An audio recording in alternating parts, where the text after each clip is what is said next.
შემოგვიერთდა საქართველოს საპატრიარქოს საზოგადოებასთან ურთიერთობის სამსახურის წარმომადგენელი დეკანოზი იაკობ მახიაშვილი და ამ დღეების მნიშვნელობის შესახებ კიდევ ერთხელ ვისაუბრებთ. დილა მშვიდობის, გმადლობთ მობრძანებისთვის. ქრისტე აღსდგა. ჭეშმარიტად აღსდგა, იცოცხლეთ. მეც გილოცავთ ამ ბედნიერ დღეებს, ბედნიერ დღეს მოვლენას, რომ ჩვენ გავიღვიძეთ საქართველოში, სადაც გაგრძელდა ის ისტორიულად ჩამოყალიბებული საეკლესიო პროცესი, რომ გვყავს ახალი პატრიარქი შიო მესამე უწმინდესი და უნეტარესი, რომელიც არის რიგით 152 პატრიარქი. ეს ნიშნავს, რომ ეკლესია ისევ ისეთივე ცოცხალია, ისევ ისეთივე მადლმოსილია, ისევ ისეთივე წიაღია ცხონებისა, როგორც ყოველთვის იყო 2000 წლის მანძილზე. დიახ. მამა იაკობ, თავდაპირველად მოდით აღნიშნოთ ის ორგანიზებულობა, რომელიც პირდაპირ ეთერში იხილა ჩვენმა მაყურებელმა ყველა თვალყურს ვადევნებდით პირდაპირ ეთერის მეშვეობით გაფართოებულ სხდომას, რომელიც 11 გაფართოებულ კრებას, რომელიც 11 მაისს შედგა და შემდგომ გუშინ 12 მაისს მისი უწმინდესობის აღსაყდრებისა და ინტრონიზაციის დღეს საოცარი ორგანიზებულობა იყო, ამას ყველა აღნიშნავდა აბსოლუტურად და აღნიშნავს დღემდე და თავისთავად ამ ყველაფრის უკან არაერთი ადამიანი არის და საინტერესო არის თქვენგან მოვისმინოთ როგორც საზოგადოებასთან ურთიერთობის სამსახურის წარმომადგენლისგან თუ რამხელა შრომა გაწიეთ იმ ყველაფრისთვის, რომ ასე კარგად ჩატარებულიყო ყველა წესის დაცვით და სიმშვიდით ორივე დღე. მრავალ ფაქტორს ჰქონდა ამაზე გავლენა, რა თქმა უნდა, პირველ რიგში ეკლესიის სტრუქტურა როგორც არის, ეს არის ღმერთისა და ადამიანის კავშირი. პირველ რიგში იყო ღვთისწყალობა, დიდი მადლი, აი მართლაც ეს მადლი იგრძნობოდა, მადლია ეს სიხარული, იმიტომ რომ აი ყველა იყო გახარებული, ეს სიმშვიდე იყო არა ადამიანური ძალისხმევით. პირველ რიგში იყო ღვთის საჩუქარი, ღვთის მადლია ეს სიმშვიდე, სიხარული, კეთილგანწყობა, იმედიანად ყოფნა, სიმტკიცე და რა თქმა უნდა, ამას ახლავს თან ადამიანური მხარე, რომელიც ადამიანის არჩევანზე და ადამიანის, ესე იგი, ქმედებაზეა დამოკიდებული. აი ამ ორივეს ჰარმონიულობა ვნახეთ ჩვენ. რა თქმა უნდა, ეს ყველაფერი დაიწყო პატრიარქის, წინა პატრიარქის ჩვენი ძვირფასი უწმინდესი და უნეტარესი ილია მეორეს დაკრძალვის შემდეგ, სადაც ვიხილეთ ხალხის განწყობა და ის მადლმოსილება, რომელიც ამ ყველაფერს ახლდა. ერთობა, როგორც უბრალო მრევლის, საზოგადოების, ისე სახელმწიფო ჩართულობა, ეკლესიის ყველა წარმომადგენლის და ნამდვილი ერთობა, ის საქართველოს ერთობა, რაც ისტორიის წიგნებში წაგვიკითხავს და შეიძლება რაღაც ჩვენი იდეა და მიზანდასახულება იყოს, რაღაც მივახციოს, აი იმის რაღაც გარკვეული გამოვლინება იყო და წამეცადინება იყო, წინა სახე იმისთვის, რისთვისაც ვემზადებით საერთოდ და ის რაც ჩვენს უწმინდეს ილია მეორეს ყოველთვის სურდა, რომ ეხილა გაერთიანებული ყველა მას აღნიშნავს, რომ რაც უწმინდეს სურდა და აი ამას მიაღწია და შემდეგ ეს პროცესები გაგრძელდა ასეთივე სიმშვიდით, ერთსულოვნებით, როგორც მღვდელმთავრებს შორის, რადგან მათი გადასაწყვეტი იყო ეს საბოლოოდ ეს რაც მოხდა, ფაქტი აღსაყდრება და დადგენა ახალი პატრიარქისა, მათ შორის მიუხედავად აზრთა სხვადასხვაობისა, ესეც რა თქმა უნდა ადამიანური მხარეა და მეტყველებს იმას, ცოცხალი ადამიანები ვართ, აზრები გვაქვს, სხვადასხვა ფიქრები გვაქვს. ეს დაპირისპირებას არ გულისხმობს თავისთავად, არამედ ყოველს ჩვენი აზრი გაგვაჩნია და შეხედულება. გუშინაც გამოჩენილმა იურისტებმა, მოღვაწეებმა, ხო, აღნიშნეს, რომ თქვენ აჩვენეთ მაგალითი, ეკლესიამ აჩვენეთ მაგალითი, მათ შორის პოლიტიკოსებსაც და საერთოდ საზოგადოებას, როგორ შეიძლება რომ მიულოცოს კანდიდატმა, მაგალითად, რომელიც წარდგენილი იყო, არჩეულს და როგორ შეიძლება კვლავ გაგრძელდეს, ესე იგი, აი ესე ძმობა, ერთობა და ნამდვილი ცოცხალი მაგალითი, როგორ მოხდეს ამ პოლარიზების შეწყვეტა საზოგადოებაში. მე მახსენდება ხოლმე 1917 წელს, როდესაც ეკლესია მოიპოვა დამოუკიდებლობა და შემდეგ უკვე სახელმწიფომაც ყოველთვის ხაზგასმული იყო, რომ ეკლესია ყოველთვის წინ უსწრებსო ერთი ნაბიჯით რაღაცა საერო მხარეს და აი როგორ რას გულისხმობდა ეს ვნახეთ ცოცხლად და მათ შორის აი კანონის უზენაისობა ჩვენ რო საუბრობთ და 30 წელი ამაზე ვსაუბრობ კანონის უზენაისობის სრულყოფილი სახე მოგვცა 11-ში ჩატარებულმა გაფართოებულმა კრებამ ჯერ კიდევ სინოდის კრებებზე წინა მოსამზადებელ სინოდის კრებებზე მისი უწმინდესობის შიო მესამის ჩვენი ახალი პატრიარქის აი ესეთი მტკიცე გადაწყვეტილება იყო რომ მოდი ვიმოქმედოთ ყველამ მართვა გამგეობის დებულების საფუძველზე არ შევცვალოთ არანაირი პუნქტი ხო გახსოვთ რომ შეიძლება რაღაც ადამიანთა შორისაც იყო რომ იქნებ ფორმალობა ეს კანონი და არ დავიცვათ და გადაუხვევთ აი ეს მტკიცე გადაწყვეტილება იყო რომ მოდი ჩვენ ვიმოქმედოთ ის რაც მოცემული გვაქვს ხარვეზი აქვს თუ არა ეგ სხვა სამომავლო თემაა მაგრამ აქედან ამოვიდეთ აი ამ კანონზე დაყრდნობა მოგვცა ჩვენ ობიექტური გარემო ადამიანების იმიტომ რომ კანონი უზრუნველყოფს ამ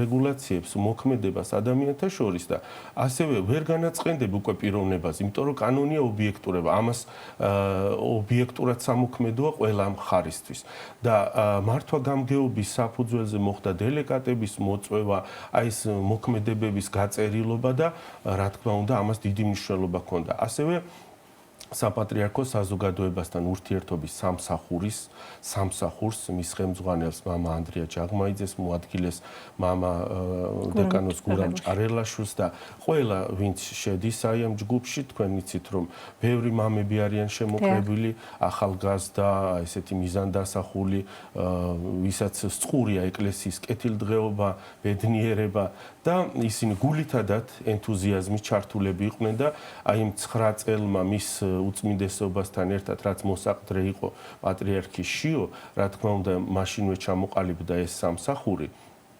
ჯერ კიდევ უწმინდეს ილიას კურთხევით და როგორც პატრიარქ შიოს, ასევე ამ სამსახურსაც მისცა დიდი გამოცდილება.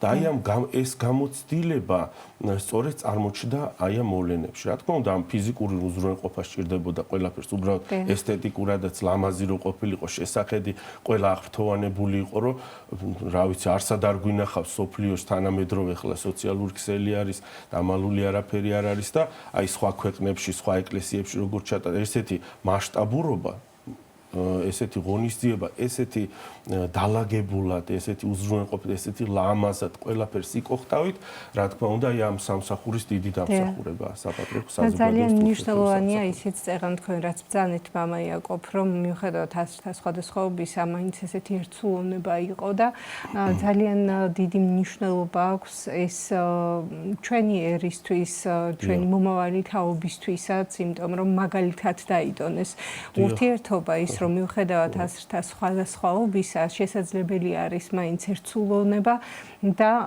ერთი იდეის ქვეშ გაერთიანება, რასაც ქვია დედა ეკლესიისა და ქვეყნის ინტერესების დაცვა და სადარაჯოზე დგომა. თქვენ ახსენეთ წეღან ასევე 9 წლიანი გამოცდილება ეს ძალიან მნიშვნელოვანია ჩვენმა საზოგადოებამ ძალიან კარგად იცის რომ 2017 წელს უწმინდესმა და უნეტარესმა ილია მეორემ გამოარჩია ტახტის მოსაყდრე ცენაკისა და ჩხოროწყუს მიტროპოლიტი ახლა უკვე საქართველოს მართლმადიდებელი ეკლესიის ახალი მწყემსმთავარი პატრიარქი შიო მესამე. ამ 9 წლის განმავლობაში როგორ ვითარდებოდა ეს პროცესი, რამაც განაპირობა ის, რაც ყველამ ვიხილეთ 11 და 12 მაისს ერთსულოვნება და ეს ყველაფერმა ეს სიმშვიდით რომ ჩაიარა თავისთავად ამას საფუძველი ჩაეყარა სწორედ მაშინ. რა თქმა უნდა, პატრიარქის ავტორიტეტის მის დამი პატივისცემის სიყვარულის დიდი დამსახურება ეს ერთსულოვნებაც მინდობა მის სიბრძნეზე ეს გამოჩნდა კიდევაც იმიტომ რომ მღვდელმთავრებმა მისცეს ხმა უმრავლესობამ დაუჭირეს მხარი ახალ პატრიარქს და ესეც იყო ნდობა პატრიარქის გადაწყვეტილების მიმართ. და ჩვენ ეხლა უკვე თამამად შეგვიძლია ყველამ საზოგადოებამ ჩვენ ყველამ ანალიზი გავაკეთოთ და მართლაც მივხვდეთ რომ მართლაც ბრძენი იყო პატრიარქი. არა მარტო სიტყვით რაღაც მხატვრულ და რაღაც ესეთი სიტყვად კი არ ჩავთვალოთ და შექებათ, არამედ ეს სიბრძნე ნამდვილად ამოქმედდა და ნაყოფიც გამოიღო. რომ არა ეს 9 წელი გამოცდილებისა რაც დააგროვა ახალმა პატრიარქმა მოსაყდრეობის დროს და მასთან ერთად სამსახურმა, როგორც უკვე თქვი, საპატრიარქო საზოგადოებასთან ურთიერთობის სამსახურმა, ძალიან გაგვიჭირდებოდა ყველას, ვინც არ უნდა ყოფილიყო ჩართული, ყველას ძალიან გაუჭირდებოდა აი ასე ამ მაღალ დონეზე დალაგება ამ საქმის, ამ ერთსულოვნების და მშვიდობის შენარჩუნება. მე-40 წელს თავისი პატრიარქობისა, მისმა უწმინდესობამ ილია მეორემ გადაწყვიტა რომ გამოერჩია მოსაყდრე. ეს რაღაც რის გამო გადაწყვიტა, ეს რთული პერიოდი იყო თუ რაღაც. ეს რაღაცას იწევს, მაგრამ ღვთისნება, ღვთისგანგებულებაა და გაამართლა. გამოარჩია იმ თვისებებით, იმ ნიშნებით, რაც აუცილებელი იყო აი პატრიარქის ხედვა, რაც აუცილებელი იყო იმისთვის, რომ ეს შედეგები მიგვეღო და ესე ლამაზად, აი ესე თავაწეულნი ვართ ყველა მით უმეტეს ეკლესიის შვილები და მოყვარული ადამიანები, რომ ყველგან თემ სოფლიოში რომ ასე ლამაზად ჩავატარეთ, ესე იგი სანაკებოდ. და გამოარჩია იმ ნიშნებით, რაც აქვს მეუფეშოს, ეს არის თავმდაბლობა, ეს არის შინაგანის სისუფთავე, ეს არის სიყვარული ეკლესიისა, სიყვარული მონოზნობისა, უბრალო ცხოვრებისა, სიყვარული სწავლისა და მორჩილება. მორჩილება ერთ-ერთი დიდი სათნოება ეკლესიაში და არ ნახული სიბრძნე მორჩილებაში გამოიჩინა ახალმა პატრიარქმა შიომ მისი უწმინდესობის მიმართ. ესეთი მამაშვილური მორჩილება. აი რადგან მამა ანდრია ჯაღმაიძემ იმედის ეთერში თქვა ხმამაღლა, მე მივცემ თავისუფლებას ერთი რაღაცა ჩანართი გავაკეთო. აი წაიკითხა დაწერილი თავისი ხელით მამა ანდრიამ, რას ეუბნებოდა პატრიარქი, რომ ერთ-ერთ ეთერში უნდა გასულიყო და ემზადებოდა და იქ თქვა, რომ მე გამოვირჩიე მოსაყდრე და ასე შემდეგ და ასევე მოსაყდრესო არ უნდა ეგონოს, რომ არის პატრიარქი. ნახეთ? სიბრძნე მარტო იმაში არ არის, რომ რაღაცა გააკეთო. რაღაცა რომ არ გააკეთო, ესეც დიდი სიბრძნე არის.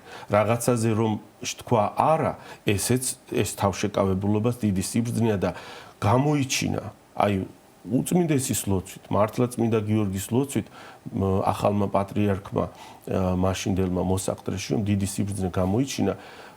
ნახეთ, მან აცადა პატრიარქს პატრიარქობა.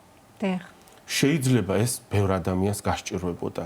იმიტომ რომ აი ესეთი მიხვდე რა არის შენი საკეთებელი, სათავი უნდა შეიკავო და ჩვენ არავის არ ქონდა განცდა იმისა, რომ შეიძლება პატრიარქი, ჩვენ ვიცოდით უძლურს, მაგრამ პატრიარქი პატრიარქობდა.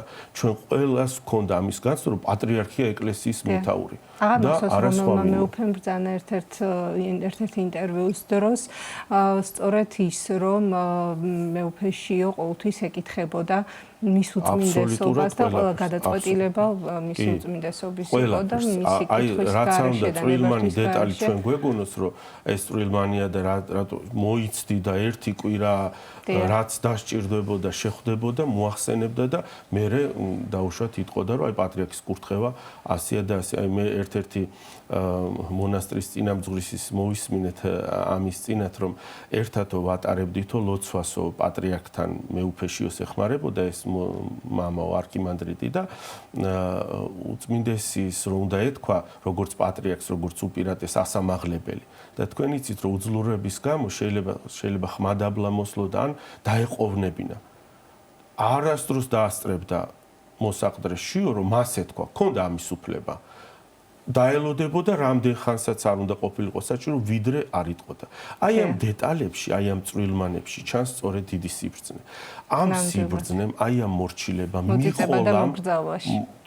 მიყოლამ, გაანალიზებამ, ვინ არის ის, ვინც შენ გამოგირჩია მოსაყდრეთ, რა გზა გაიარა, რა სიბრძნე დააგროვა, მიეხმარა მას ამ 9 წლის მანძილზე, რომ ჩამოეყალიბებინა ის უნართვისებები, უნარჩვევები, რაც აუცილებელი არის ეკლესიის მეთაურისთვის და მწყემსთავრისთვის და ჩვენ იმედი გვაქვს, რომ როგორც მან ითხოვა ამ შესანიშნავ სიტყვაში, რომ ილოცეთ ჩემთვის ეს ლოცვები, როგორც მღვდელმთავრების, ისე სასულიერო პირების ჩვენი მორწმუნე საზოგადოების მიეხმარება მას, რომ ის როგორც რაც ჩაიფიქრა, რომ ჩემი ხედვა, ჩემი გეგმარი პატრიარქის გაკეთებული შენარჩუნება, გალამაზება, გაფართოება, გაღრმავება და ამ კალაპოტში ყოფნა, აი ამას შეძლებს და ყველაფერი კარგად იქნება ნამდვილად და რაც ითხოვა ასევე რომ ორმაგი მშობლი მადლი ღმერთმა მისცეს ეს მადლი რომ შეეწიოს რომ მართლაც ეს ჩვენი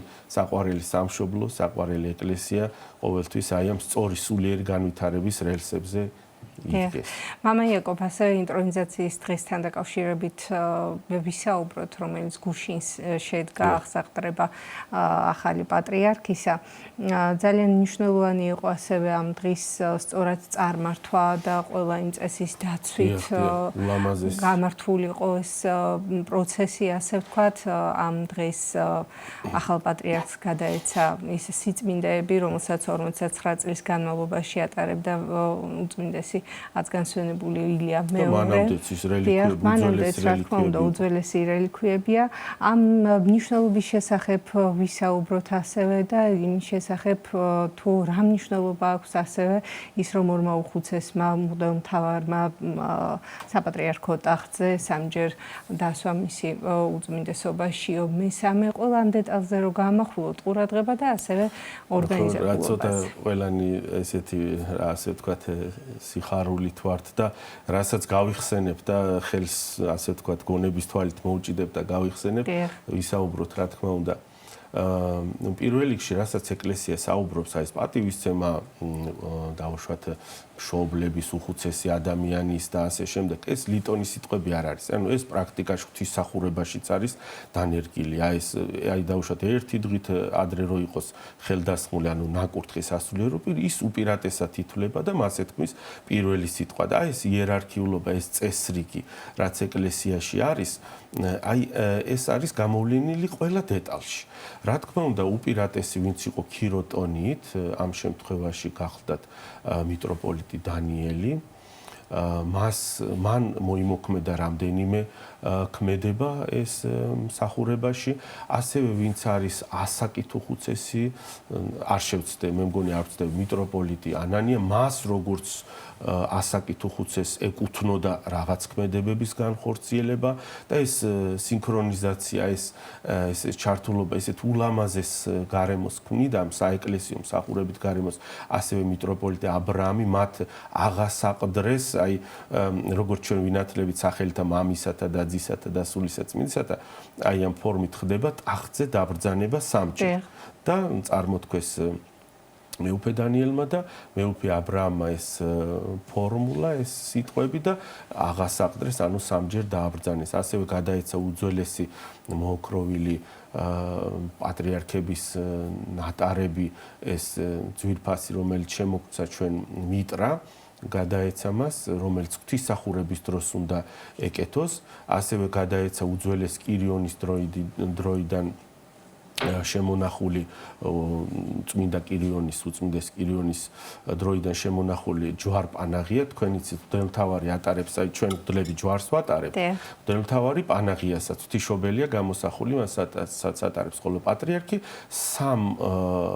ორ პანაღიას და ერთ ჯვარს ატარებს ეს გადაეცა და ისე მოხდა რომ თქვენ იცით რომ კანდიდატები გახდნენ მეუფე ესე იგი იობი და მეუფე გრიგოლი და მათაც მიიღეს ამ მსახურებაში მონაწილეობა ისინი მოვიდნენ დაჩოქილ ახალ პატრიარქთან შიოსთან და მათ დაკიდეს ერთმა პანაღია ერთმა ჯვარი და ესეც საოცარი სანახაობა იყო ქმედითი აი ესეთი თვალსაჩინო ძლიერი სანახაობა რა არის ძმოური სიყვარული და რისთვის ვემზადებთ ეკლესია საბოლოო ჯამში რისთვის ემზადება აი ჩვენ რომ ვამბობთ რომ ღმერთის წყალობით საქართველოს გამოვა სამშვიდობოს და ღმერთი თუ შემოიყვანეს ჩვენს ცხოვრებაში ყველაფერი კარგად იქნება ესეც არ არის შრალი და ლიტონის სიტყვები აი როგორ ხდება ეს ვნახეთ ჩვენ აქ ჩვენ ხო ყველა ვემზადებით რისთვის ცათა სასუფევლისთვის ერთობისთვის ღმერთის წიაღში სადაც ჩვენი ეს ადამიანური განსხვავებულობები აზრთა და მსოფლმხედველობრივი სხვაობები დაიძლევა ღმერთში გაერთიანება. აი ერთობა ღმერთში. ეს ვიხილეთ ღვთისმსახურებაში. მე რაც მოყვასი სიყვარულს თავისთავად აქ არ არის ამას ხო აღასრულებს ადამიანი. ეს გადმოდის შენი ბუნება ხდება საბოლოო ჯამში და ესე იცვლება საზოგადოება. ასევე თუ ჩვენ გვინდა რომ ჩვენი სამშობლო ამ იდეის, ჩვენი ქვეყნის სახელმწიფო სიყვარულის იდეის გარშემო გავერთიანდეთ, ჩვენც ასეთივე ქმედებები, პატარ-პატარა ქმედითი უნდა ჩავიდინოთ, ეს აი როგორც იტყვიან, ძვალ რბილში გაგვიჩნდება. ერთხელ შეიძლება თავი აიძულო და რაღაცა მიესალმო, გაუღიმო, მიუტევო, აპატიო და ხვალ ეგ ეს უკვე შენი თვისება იქნება და ასეთი პიროვნება იქნები საბოლოო ჯამში. ამიტომ არის ეკლესიაში ნათქვამი, რომ ეკლესიაში ვიზდები და ეკლესია გვაყალიბებს, რომ ეხლა ჩვენ რაც ვიხილეთ, მომავალ თაობებს ესე იგი აზრადაც არ მოვა სხვანაირად გააკეთოს. იმიტომ აქვს უკვე მაგალითი, ისეთი ურყევი მაგალითი, რა არის ერთობა, რა არის რომ შეიძლება განსხვავებული აზრი ქონდეს, მაგრამ მიულოცო გამარჯვებულს, აღიარო, დაუჩოქო, უწოდო უწმინდესი და უნეტარესი, ხელზე ემთხვიო და მიიღო შენს პატრიარქად და მწყემსთავრად. და ერთად შეუდგეთ ღმერთის სამშობლოსა და ადამიანის ჩვენი ქვეყნის მსახურებას. დიახ, აი როგორც დასრულდა ღმერთის სამშობლოს და ადამიანის მსახურებას. ძალიან დიდი მადლობა. მადლობთ მობრძანებისთვის მამა იაკობ. შეგახსენებთ სტუდიის სტუმარი გახდათ საქართველოს საპატრიარქოს საზოგადოებასთან ურთიერთობის სამსახურის წარმომადგენელი დეკანოზი იაკობ მახნიაშვილი.